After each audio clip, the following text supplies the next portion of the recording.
പലരും എന്നോട് ചോദിക്കും ഇതെന്താണ് ഇങ്ങനെ ഒരു പെട്ടെന്ന് തോന്നിയതാണ്. പക്ഷേ വ്യക്തമായ വളരെയധികം അനുഭവങ്ങളിൽ നിന്നാണ് ഈ ഭക്ഷണത്തിന് വേണ്ടിയിട്ട് ഭക്ഷണം കൊടുക്കാനൊക്കെ ഇറങ്ങുന്നത്. ആദ്യം കാരുണ്യം മാത്രമേ ഉണ്ടായിരുന്നുള്ളൂ ഭക്ഷണം കൊടുക്കാൻ ഇറങ്ങുന്നത്. കുറച്ച് പേരുടെ വിശപ്പെടുക്കുക, സ്വന്തമായിട്ട് ഏൺ ചെയ്ത് കിട്ടുന്ന പൈസയുണ്ട്. അപ്പോൾ അങ്ങനെ ഇറങ്ങി തിരിച്ചു. തെരുവിൽ കിടക്കുന്ന മനുഷ്യർ എന്നുള്ള മനുഷ്യർ ഒരു ജനാധിപത്യത്തിൻ്റെ ഒരിടത്തും പേര് പോലും കിട്ടാതെ ഇവർക്ക് വേണ്ടിയിട്ട് ഒരു പ്രസ്താവനകളും ഇറക്കാതെ ഓട്ടവകാശമില്ലാതെ തെരുവിൽ തന്നെ അനാഥരായി മരിക്കുന്ന അവസ്ഥ, ഇതാണ് ആദ്യമായിട്ട് ചോദ്യം ചെയ്യപ്പെടേണ്ടതെന്ന് തോന്നുന്നു. അതുകൊണ്ടാണ് തെരുവിലെ മനുഷ്യരുടെ ഇടയിലേക്ക് ഇറങ്ങിത്തിരിക്കുന്ന ജ്വാല എന്ന പ്രസ്ഥാനം രൂപം കൊടുത്തതും. വിശപ്പടക്കുക എന്നുള്ളത് ഇവരിലേക്ക് അടുത്തെത്തുന്നതിനും ഇവരുമായിട്ട് സംസാരിക്കുന്നതിനും വേണ്ടിയിട്ടുള്ള നമ്മുടെ ഒരു മാർഗം മാത്രമാണ്. അല്ലാതെ ഞങ്ങൾ വിശപ്പടക്കുവാൻ വേണ്ടി മാത്രം ഇറങ്ങിത്തിരിച്ചവരല്ല. മാമനെ ഷൂട്ട് ചെയ്യുന്നതൊന്നുമല്ല കേട്ടോ. എൻ്റെ ഒരു ദിവസം അവർക്ക് എടുക്കാൻ വേണ്ടിയിട്ടാണ്. ഇനി മാമ അടുത്ത് പറയും എനിക്ക് എന്നെ ജോലിക്ക് ജോയിൻ ചെയ്തിട്ട് അവരുടെ ക്യാമറ കൊണ്ടുപോയി.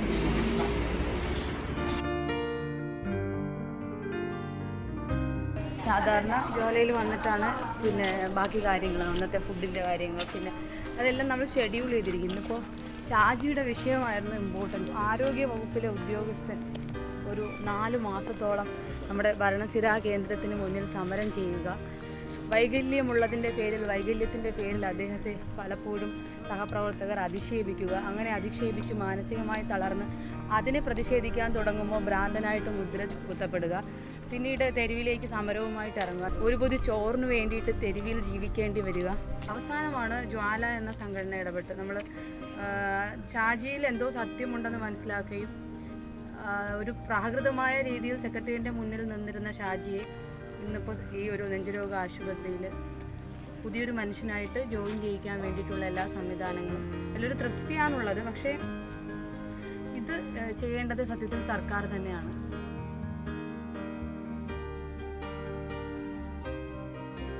കാരേറ്റ് ജംഗ്ഷനിൽ കുറേ നാളായിട്ട് തെരുവിൽ കിടന്ന ഒരാൾ വിളിച്ച് പറഞ്ഞു, പെട്ടെന്ന് ഹെൽപ്പ് ലൈനിൽ വന്നൊരു കോളാണ് രാവിലെ, കുഷ്ഠരോഗം പിടിച്ചൊരു മനുഷ്യനെ കിടക്കുന്നുണ്ടെന്ന് പറഞ്ഞു. അപ്പോൾ കുഷ്ഠരോഗമൊക്കെ ആണെങ്കിൽ നമ്മൾ തെരുവിൽ കിടക്കത്തില്ല, കാരണം അയാളുടെ അവസ്ഥ നമുക്കറിയാം. ലെപ്രസി ആണോ എന്നുള്ള ഡൗട്ട് ഉള്ളതുകൊണ്ട് സെൻറ്റ് ജോൺസ് പിരപ്പൻകോട് കൊണ്ടുപോയി ടെസ്റ്റ് ചെയ്തപ്പോൾ കുഷ്ഠരോഗമല്ല. കണ്ട ആൾക്ക് എന്തോ സംശയം തോന്നിയിട്ടാണ്. പിന്നെ ഈ പേഷ്യൻറ്റിനെ നേരെ നമ്മുടെ 9ാം വാർഡിൽ അഡ്മിറ്റ് ചെയ്തു. ഒരാഴ്ച കഴിഞ്ഞപ്പോൾ അവിടെ നിന്ന് വിളി വന്നു, ഇദ്ദേഹത്തെ പുനരധിവസിപ്പിക്കണമെന്ന് പറഞ്ഞിട്ട്. അങ്ങനെ സർക്കാർ സംവിധാനത്തിൽ തന്നെയാണ് നമ്മുടെ ഇവിടുത്തെ വൃദ്ധമന്ദിരം, നമ്മുടെ സർക്കാരിൻ്റെ കീഴിലുള്ള വൃദ്ധരായ ആൾക്കാർക്ക് വേണ്ടിയിട്ടുള്ള ഒരു പുനരധിവാസ കേന്ദ്രമാണ്. കളക്ടർ ഇടപെട്ടിട്ടാണ് ഒരു ദിവസം മുഴുവൻ ഞങ്ങൾ ഈ അരയ്ക്ക് താഴെ തളർന്നു പോയ മനുഷ്യനെ നമ്മുടെ വാഹനത്തിൻ്റെ പുറകിലിരുത്തി കാരേറ്റ് മുതൽ തിരുവനന്തപുരം വരെ കൊണ്ടുവന്നിട്ട് പല ഉദ്യോഗസ്ഥരെയും പോയി കണ്ടു, എങ്ങനെയെങ്കിലും പുനരധിവസിപ്പിക്കുന്നത്. ഇദ്ദേഹത്തിന് അരയ്ക്ക് താഴെ തളർന്ന വ്യക്തിയാണ്, ആരും ഇടപെട്ടില്ല. അവസാനം 7 മണിക്കാണ് കളക്ടർ ഇടപെട്ടിട്ട് ഇദ്ദേഹത്തെ ഇവിടെ പുനരധിവസിപ്പിക്കാൻ വേണ്ടി ഓർഡർ തരുന്നത്. 2 മാസങ്ങൾക്ക് ശേഷം ലീഗൽ സർവീസ് അതോറിറ്റിയുടെ ഒരു നോട്ടീസ് വന്നിരിക്കുകയാണ്. 1ാം കക്ഷി സോഷ്യൽ വർക്കറായ ജ്വാല ഫൗണ്ടേഷൻ്റെ സെക്രട്ടറി അശ്വതിയാണ്. ഇത് നിരന്തരം ഇങ്ങനെയൊക്കെ ഉണ്ടാകുന്നതാണ്. പക്ഷേ നമ്മുടെ ഒരു ഭരണകൂടത്തിൻ്റെ ഉത്തരവാദിത്വമാണ്. വീണ്ടും അത് തന്നെയാണ് പറയുന്നത്, തെരുവിലുള്ള ആൾക്കാരെ പുനരധിവസിപ്പിക്കുക എന്നുള്ളത്. അദാലത്ത് എന്നൊക്കെ പറഞ്ഞിട്ട് ഞങ്ങളെ വീണ്ടും വിളിക്കേണ്ടി വരും. അത് മാനസികമായിട്ട് അതിനോടൊരു എതിർപ്പുണ്ടെങ്കിലും ഏറ്റെടുത്തൊരു വലിയൊരു ഉത്തരവാദിത്വം ചെയ്യേണ്ടതായിട്ടുള്ളത് കൊണ്ട് ഈ അദാലത്തിന് ഉത്തരം പറയേണ്ടത് എൻ്റെ ഒരു ഉത്തരവാദിത്വമായതുകൊണ്ടും മാത്രം ഞാനിന്ന് ഈ പുളിയനാർക്കോട്ട വൃദ്ധമന്ദിരത്തിലെ അദാലത്തിൽ പങ്കെടുക്കാൻ വന്നു. ഞാനിവിടെ അദാലത്ത് കഴിഞ്ഞില്ല, അവിടെ തുടങ്ങിയിട്ട് പോലുമില്ല, എൻ്റെതൊന്നും വിളിച്ചൊന്നുമില്ല. മറ്റേ മാമൻ പറയുന്നത് മാമ ആശുപത്രിയുടെ ഫ്രണ്ടിൽ ഇരുന്നപ്പോഴത്തേക്കും, ആശുപത്രി പോയിട്ട് വന്നിരുന്നപ്പോഴത്തേക്കും നമ്മൾ പോയി പിടിച്ചുകൊണ്ട് വന്നുള്ള ഇതിൽ തന്നെ അതിൽ തന്നെ ഉറച്ചു നിൽക്കുകയാണ്, മാറ്റി പറയുന്നില്ല. ശരി.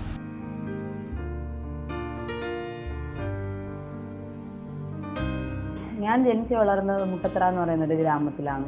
നമ്മളൊരു പുറമ്പോക്ക് വീട്ടിലാണ് താമസിക്കുന്നത്. ഞങ്ങളുടെ ആ നാട്ടിൽ വാതിലുള്ള വീടെന്ന് പറഞ്ഞു കഴിഞ്ഞാൽ അത് വലിയൊരു VIP യുടെ ഒരു വീടാകുന്ന ഒരു അവസ്ഥയിലേക്കാണ്. ഞങ്ങളുടെ വീടൊക്കെ നല്ലൊരു വീട്ടിലൊന്നും വാതിലില്ല, ബാത്റൂം അടുക്കളയിൽ വാതിലുണ്ടെന്ന് പറഞ്ഞു കഴിഞ്ഞാൽ അതൊരു വലിയൊരു സ്വർഗമാണ്. ഒരു ബാത്റൂം എന്ന് പറഞ്ഞാൽ ബാത്റൂമൊന്നും ഇല്ല, മറപ്പുരയാണെന്നൊക്കെ ഉണ്ടായിരുന്നത്. അച്ഛൻ നേരത്തെ ഉപേക്ഷിച്ച് പോയതാണ്. ഞങ്ങളെ ഉപേക്ഷിച്ച് പോയിട്ട് അമ്മ, എൻ്റെ ജീവിതത്തിൽ ഏറ്റവും അധികം എന്നെ സ്വാധീനിച്ചൊരു വ്യക്തി എന്ന് പറയുന്നത് അമ്മ തന്നെയാണ്. ഹാർഡ് വർക്കിംഗ് തന്നെ, ഒരു കോർ ഹാർഡ് വർക്കർ എന്ന് തന്നെ പറയേണ്ടി വരും.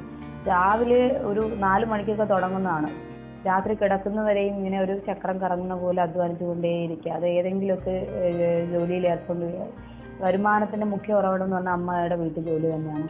ഞാൻ 7ാം ക്ലാസ് വരെയും ഈ പറയുന്ന പുന്നറ ശ്രീധർ ഗവൺമെൻറ് സ്കൂളിൽ എല്ലാ വർഷവും സ്കൂളിൽ ഫസ്റ്റ് റാങ്ക് വാങ്ങുന്ന വിദ്യാർത്ഥിയായിരുന്നു. 500 രൂപ എല്ലാ വർഷവും കിട്ടും. ഈ 500 രൂപ എനിക്ക് എൻ്റെ അമ്മയ്ക്ക് കൊടുക്കാൻ കഴിയുന്ന ഏറ്റവും വലിയ ആശ്വാസമാണ്. സ്കൂൾ ആനിവേഴ്സറിക്ക് പൈസ വാങ്ങിയിട്ട് തിരിച്ച് അമ്മയുടെ കൈ കൊണ്ടെടുക്കും. ഒരു ലോകം കീഴടക്കിയ ഒരു ആത്മവിശ്വാസം. അമ്മയുടെ കണ്ണ് നിറഞ്ഞിട്ട് അത് വാങ്ങാറുള്ളൂ എപ്പോഴും. ഈ 8 മുതൽ 10 വരെയുള്ള കാലഘട്ടത്തിൽ കാരുണ്യം കൊണ്ട് നന്മ കൊണ്ട് മാറ്റിയെടുക്കാൻ പറ്റും എന്നൊക്കെ ഉള്ളൊരു ചിന്താഗതിയായിരുന്നു. അതിനിടയ്ക്ക് ഞാൻ ചെയ്തിരുന്ന ഈ പത്രങ്ങളിൽ വരും, ഒരാള് പണത്തിന് ചികിത്സാ സഹായം തേടുന്നു എന്നൊക്കെ പറഞ്ഞിട്ട് ഇങ്ങനെ പത്രങ്ങളിൽ വരുമ്പോൾ ഇതെല്ലാം കട്ട് ചെയ്തെടുത്തിട്ട് എൻ്റെ വിചാരം ഈ സായിബാബ എന്നൊക്കെയുള്ള വ്യക്തികളെ ഇവർക്കൊക്കെ അയച്ചു കൊടുത്തു കഴിഞ്ഞാൽ ഇവർ അപ്പോൾ തന്നെ ഇടപെട്ടുകൊണ്ട് ഇവരുടെ പ്രശ്ന പരിഹാരമുണ്ട്. അപ്പോൾ ആ കട്ട് ചെയ്തിട്ട് സായിബാബ പുട്ടപർത്തിയിലെ അഡ്രസ്സൊക്കെ എടുത്തിട്ട് എഴുതി വിടും. അതുപോലെ മാതാ അമൃതാനന്ദമായി എൻ്റെ മനസ്സിൽ, എൻ്റെ കുഞ്ഞു മനസ്സിൽ ഇവരൊക്കെ ദൈവത്തിനപ്പുറത്തേക്ക് ഇവരിലേക്കൊക്കെ ഒരു കത്ത് അയച്ചു കഴിഞ്ഞാൽ, ഈ കത്ത് കിട്ടിക്കഴിഞ്ഞാൽ ഇവരൊക്കെ സജീവമായിട്ട് ഇടപെട്ട് ഈ മനുഷ്യർക്ക് നീതി ലഭിക്കും അല്ലെങ്കിൽ ചികിത്സാ സഹായം കിട്ടും എന്നുള്ളൊരു ബോധം അന്നുണ്ടായിരുന്നു. അതുകൊണ്ട് തന്നെ എത്രയോ പേപ്പറുകൾ എന്ന് പറയുമോ എഴുതി, ലെറ്റർ ഉൾപ്പെടെ എഴുതി സൈൻ ചെയ്ത് ഈ കട്ടിങ്ങും എടുത്ത് വെച്ചിട്ട് ആ അഡ്രസ്സിലേക്ക് ഇങ്ങനെ അയച്ചുകൊണ്ടേയിരിക്കും. ഒട്ടേറെ കേസുകൾ ഇങ്ങനെ ചെയ്തിട്ടുണ്ട്. പിന്നീട് മനസ്സിൽ തോന്നി കാരുണ്യം ചെയ്യുക, മറ്റുള്ളവരെ സഹായിക്കുക, ഇതായിരിക്കും ഇവിടെ ഒരു മാറ്റം കൊണ്ടുവരാൻ കഴിയുന്നത്. പിന്നീടാണ് ഈ പൊതിച്ചോറുകൾ എന്നുള്ള രീതിയിലേക്ക് നമുക്കൊരു സ്റ്റാൻഡിൽ എത്താൻ കഴിഞ്ഞു എന്ന് തോന്നി. സെൽഫ് ഏർണിംഗ് കപ്പാസിറ്റി ഉണ്ട്, എന്തായാലും ഒരു മാസം ഇങ്ങനെയുള്ളവർക്ക് വേണ്ടി സ്പെൻഡ് ചെയ്യാൻ വേറെ ഇതൊന്നുമില്ല.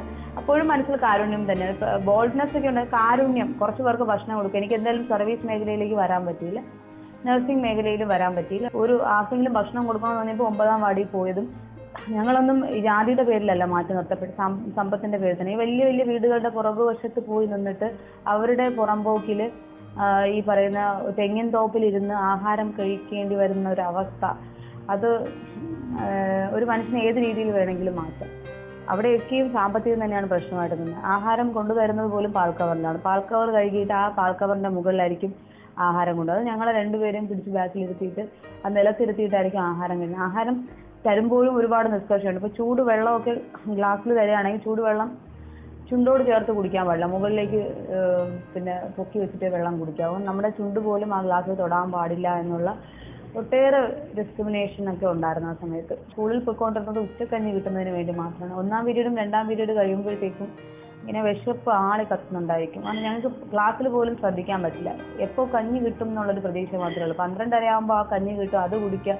അപ്പോഴും ഒരു വല്ലാത്ത അപകർഷതാബോധമായിരുന്നു. കാരണം ആ ചോറ്റുപാത്രം ക്യൂ നിൽക്കുമ്പോൾ എൻ്റെ കണ്ണുകൾ ഈ കഞ്ഞീനേക്കാൾ ഉപരി അകത്തിരിക്കുന്ന ബെഞ്ചുകളിൽ, ഈ ബെഞ്ചുകളിലിരിക്കുന്ന പെൺകുട്ടികളായിരുന്നു, അല്ല ആൺകുട്ടികളായിരുന്നു. അവർ നല്ല വൃത്തിയുള്ള ടവൽ കഷ്ണവുമായിട്ട് പൊതിഞ്ഞുകൊണ്ടുവരുന്ന ചോറ്റുപാത്രമുണ്ട്. അത് തുറന്നിരുന്ന് അവർ കഴിക്കുന്ന, അതിൽ നിന്ന് വമിക്കുന്ന ആ ഗന്ധമുണ്ടല്ലോ, ആ ഗന്ധവും ഈ പറയുന്ന പയറും കഞ്ഞിക്കും കിട്ടുന്ന റേഷനറിയുടെ ഗന്ധവും തമ്മിലുള്ള ഡിസ്ക്രിമിനേഷൻ, നിലനിൽക്കുന്ന ഒരു വ്യവസ്ഥിതിയോട് നിരന്തരം കലഹിക്കണമെന്നും ഒരു മാറ്റം ഉണ്ടാക്കണം എന്നുള്ളൊരു ബോധ്യം അന്ന് ആ പുറമ്പോക്കിലും ആ പറയുന്ന തെങ്ങിൻ തോപ്പിലൊക്കെ ഇരുന്നപ്പോൾ ഉണ്ടായെന്നുള്ളതാണ്. കാലങ്ങൾ കഴിയുമ്പോൾ തെരുവോരത്ത് ഭക്ഷണപ്പൊതിയുമായിട്ട് ഇറങ്ങുമ്പോഴും ഒരു താഴേക്കിടയിൽപ്പെടുന്ന ഒരു മനുഷ്യനെ മനസ്സിലാക്കാൻ കഴിയുന്നത് അന്ന് ആ പുറമ്പോക്കിലിരുന്ന് ഒരു നേരത്തെ ആഹാരം കഴിച്ചതിനോടുള്ള പ്രതിഷേധവും അന്ന് ഞാൻ അനുഭവിച്ച വേദനയും തന്നെയാണ് ഇന്നിപ്പോൾ ഈ മനുഷ്യരോടൊപ്പം നിൽക്കാനുള്ളൊരു സന്നദ്ധത മനസ്സിലുണ്ടാകും. ജ്വാല എന്ന സംഘടന 822 പേരെ തെരുവിൽ നിന്ന് പുനരധിവസിപ്പിച്ചിട്ടുണ്ട്. പുനരധിവാസം എന്നുള്ളതിൻ്റെ വ്യക്തമായ ആശയം പറഞ്ഞുകൊണ്ടാണ്. ഞങ്ങൾ വൃദ്ധമന്ദിരങ്ങൾക്കെതിരാണ്. നമ്മുടെ പുതിയ ഒരു തലമുറ ഈ പറയുന്ന വൃദ്ധമന്ദിരങ്ങളെ അക്സെപ്റ്റ് ചെയ്യണം എന്നുള്ള രീതിയിലാണ് വരുന്നത്. പക്ഷെ അതൊരിക്കലും അക്സെപ്റ്റ് ചെയ്യാൻ നമുക്ക് പറ്റില്ല. കാരണം ഒരമ്മ പോലും ആഗ്രഹിക്കുന്നില്ല ഈ പറയുന്ന വൃദ്ധമന്ദിരങ്ങൾ കിടന്നുറങ്ങണമെന്ന്, അവസാന ശ്വാസം വലിക്കണമെന്ന്. അത് നിരന്തരം ഒരു ശബ്ദം ഉയർത്തുന്നതിലൂടെ മാത്രമേ മാറ്റാൻ പറ്റുള്ളൂ. തെരുവെന്ന് പറയുന്നത് ആർക്കും പെട്ടെന്ന് അക്സെപ്റ്റ് ചെയ്യാൻ പറ്റുന്ന മേഖലയല്ല. തെരുവെന്ന് പറഞ്ഞാൽ ക്രിമിനലുകളുടെയും ഈ പറയുന്ന ചൂഷണം നടത്തുന്നവരുടെയും ഒരു മേഖലയാണെന്നുള്ളൊരു പൊതുബോധം സൃഷ്ടിക്കാൻ ആർക്കൊക്കെയോ കഴിഞ്ഞിട്ടുണ്ട്. പക്ഷെ അതങ്ങനെ അല്ല എന്ന് ബോധ്യപ്പെട്ടൊരു വ്യക്തിയാണ് ഞാൻ. കുബേരന്മാരും താഴേക്കിടയിൽപ്പെട്ടവരും കഴിവുള്ളവരും കവികളും ശ്രേഷ്ഠരും എല്ലാവരും ഈ തെരുവിൽ തന്നെയുണ്ട്. ആ തെരുവിൽ ഇറങ്ങിച്ചെന്ന് സജീവമായി പ്രവർത്തിക്കുമ്പോൾ നമുക്ക് സാമൂഹ്യ പാഠത്തിന്റെ, സോഷ്യൽ വർക്കിന്റെ അടിസ്ഥാന പാഠമാണ് മനസ്സിലാക്കാൻ കഴിയുന്നത്. അതിലൂടെ പ്രവർത്തിച്ച് മുന്നോട്ട് വന്നൊരു വ്യക്തിയാണ് മുന്നോട്ട് വന്നുകൊണ്ടിരിക്കുന്നത്. ഒരു മനുഷ്യൻ തൊട്ടടുത്ത് നിന്നിട്ട് ഒരു 10 മിനിറ്റ് സംസാരിച്ചു കഴിഞ്ഞാൽ എനിക്ക് പറയാൻ കഴിയും ഇയാള് എത്ര ദിവസം എവിടെ നിന്ന് വരുന്നു എന്നുള്ളത്. തെരുവിൽ നിന്നാണോ അയാൾ ഒരു വീട്ടിൽ നിന്നാണോ വരുന്നതെന്ന് എനിക്ക് മനസ്സിലായി. ആ ശരീരത്തിൽ നിന്ന് വമിക്കുന്ന ഗന്ധം എന്ന് പറഞ്ഞത് അത് തലച്ചോറിനകത്തേക്ക് കയറി പടർത്തിയ ഒരു ഗന്ധമാണ്. അത് അനുഭവങ്ങളിൽ നിന്ന് മനസ്സിലാക്കാൻ കഴിയുന്ന ദുർഗന്ധമാണ്. ദുർഗന്ധം എന്ന വാക്ക് ഞാൻ ഉപയോഗിക്കുന്നില്ല, ഗന്ധം തന്നെയാണ്. ആ ഗന്ധം മനസ്സിലാക്കാൻ എനിക്ക് കഴിയും. തെരുവെന്ന് പറയുന്നത് പിന്നെ മനുഷ്യർക്ക് കിടക്കുവാനുള്ള ഇടമല്ല എന്ന് ശബ്ദമുയർത്തി സംസാരിക്കുവാൻ എത്ര പേരുണ്ടെന്നാണ്. അങ്ങനെ ഒരു ശബ്ദം ഉയർത്തുവാൻ ഇവിടെ ആരുമില്ല എന്നാണ് എനിക്ക് മനസ്സിലാക്കാൻ കഴിയുന്നത്. നിരന്തരം ഒരു കലഹത്തിലൂടെ മാത്രമേ അത് നേടിയെടുക്കാൻ പറ്റൂ. അക്സെപ്റ്റൻസ് ഒരിക്കലും സൊസൈറ്റിയിൽ നിന്ന് കിട്ടില്ല, എപ്പോഴും മാറ്റി നിർത്തപ്പെടും. പക്ഷേ ഇറങ്ങി തിരിച്ച ആ ഒരു വലിയൊരു ഉദ്യമം മാറ്റിയെടുക്കുക തന്നെ ചെയ്യും. അത് മാറ്റിയെടുത്തില്ല എന്നുണ്ടെങ്കിൽ നമ്മൾ നാളെ ഒരു വാഴ്ത്തപ്പെടുന്ന വ്യക്തിയായിട്ടൊക്കെ മാറുമായിരിക്കും. പക്ഷേ ഈ കാലചക്രം ഇങ്ങനെ കറങ്ങിക്കൊണ്ടിരിക്കുമ്പോഴേക്കും തെരുവിൽ വീണ്ടും വീണ്ടും അനാഥരായി നമ്മുടെയൊക്കെ കൂടെ നിൽക്കുന്ന തലമുറകൾ പോലും കവി അയ്യപ്പൻ്റെ കാലഘട്ടത്തിൽ നിന്നതുപോലെ ഇനിയും എഴുത്തുകാരും കവികളും ഒക്കെ തെരുവിൽ തന്നെ മരിക്കേണ്ട ഒരവസ്ഥ ഉണ്ടാകും.